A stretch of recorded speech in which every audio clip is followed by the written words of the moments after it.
Welcome to Man Does Tech, where I solve the problems you didn't even know you had. You begin by enabling the essential protections and removing obvious network blockers. Check Steam Guard on your phone and desktop so offers are authenticated. This prevents many rejections.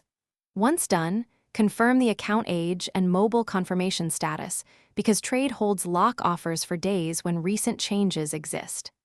Next, restart the Steam client and your router to clear transient network errors and temporarily disable any VPN or proxy so Steam connects directly and avoids mismatched regions.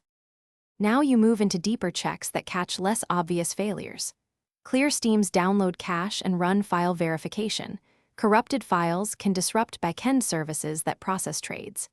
Make sure the items are tradable and not market locked, and ask the partner to confirm their inventory visibility and absence of restrictions.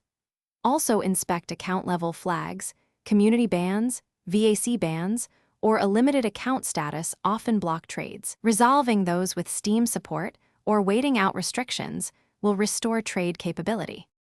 To finish, restart both clients one last time and resend the offer after confirming item eligibility and Steam Guard status. Many errors clear on a clean reconnect. If the error persists, collect evidence, screenshots, exact error messages, and timestamps to document the failure. Then contact Steam support and submit the log and evidence asking specifically for trade log review. If needed, mention recent account changes. That helps support identify holds or automated blocks faster. Thanks for watching. If you found this helpful, don't forget to like and subscribe.